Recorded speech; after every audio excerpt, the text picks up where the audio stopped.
Hello everyone and welcome back to Prestige Reef. With the first corals in the tank doing well, it's now time to move over a much more significant amount. 65 variations to be exact. I do however want to put a little disclaimer in. This tank is now only 8 weeks old, and I don't recommend anyone fills their tanks with corals this quickly, including myself usually. In normal circumstances, I just add 1 frag a week. I like to take my time, find the right pieces, and enjoy slowly building up my livestock. With this project however, it has to be slightly different. I'm hoping to show you good growth and coloration from multiple different species, therefore that way of building a tank isn't the luxury I currently have. The only other thing to mention is that I have duplicates of the majority of these corals, so the risk isn't as much as you might think. Take your time, add things slowly. Where's the fun in filling your tank overnight anyway? Right, now where to start? As I mentioned previously, all the corals in the tank have been purchased over the last year and have been squirreled away in various locations, until today, with today being the day before this video was uploaded. Anything that wasn't already fragged I removed directly off the large colonies in my display tank and then transferred them over to the Red Sea tank.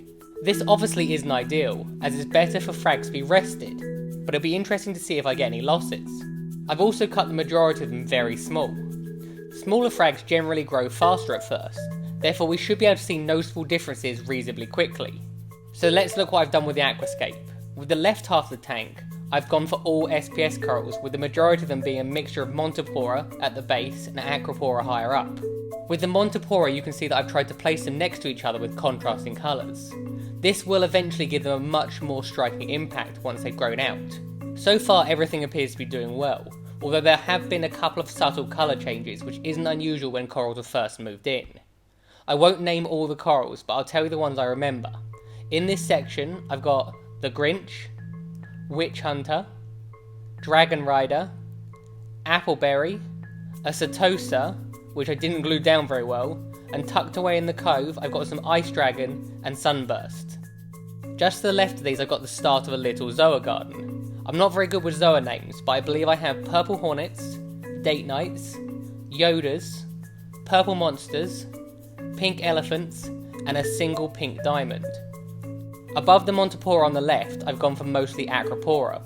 As you can see, I've been placing frags by slowly working from left to right. I try to secure frags systematically, in a way where in the future, I'm not going to be knocking them off when placing newer frags. There is an exception to this though.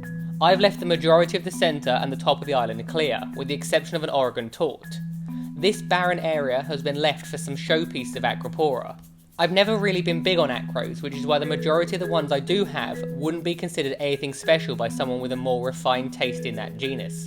There are also 2 corals which you can't see from the front, and they are Hisuta and Hydronophora. I can see the tank from all 3 panels, therefore it's important to me that the view from the side is just as good as the one from the front.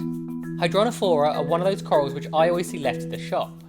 This surprises me as they're actually a pretty coral, but they do have one major downside, and that's their vicious stinging polyps, which is exactly why it's been exiled to the back corner.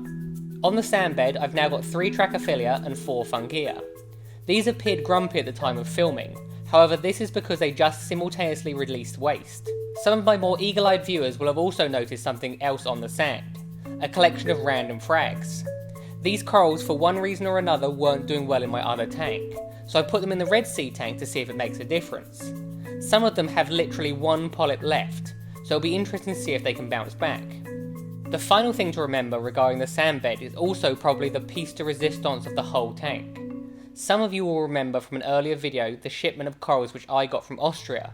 Well, that little bounce mushroom grew and grew to the point where it was then fragged, and now I've got 3. The Frankenstein bounce I got from the same shipment is also doing well. When I moved it, it was stuck to 2 frag plugs. I accidentally tore it when I tried to remove one of them, and now I have a little baby Frankenstein growing on that plug too. Don't you just love mushrooms? I've also got a couple of random ones, and I will eventually have my sunkist in here as well. On the right of the tank, at the base, I have what I will now refer to as the spine.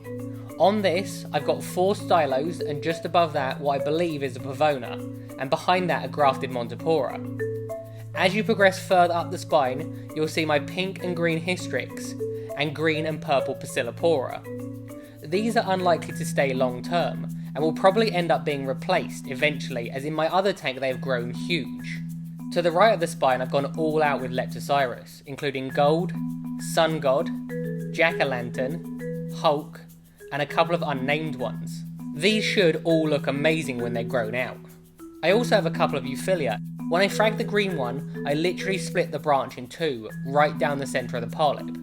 I glued it back together, and for now it appears to be doing okay, but I'll have to watch this one carefully. Above that is another barren area for future frags, and behind that I've got an inch frag of each of the colorations of the Montipora digitata that I own. Green, purple, red and silver, as well as a Seriatopora. I get the feeling I've placed the digis too close to each other, so I might end up spacing them out a bit more. The side of the structure is pretty steep, which means not a lot of light gets down there. For this reason, I've decided here is where I'll be keeping some of the branching LPS species, such as Duncan's and candy cane corals. Their branches allow them to stick out just far enough to be in the light. It's also the home to my green cabbage coral and Japanese weeping willow toadstool. For now, I feel that's plenty of corals to start with. I'll be watching my alkalinity very closely to see how the tank reacts. That's it guys, I look forward to sharing the results with you in the future. I hope you enjoy watching the video. Please feel free to comment below if you have any questions. If you did enjoy it, why not click that like and subscribe button. Have a good week and I'll see you next time.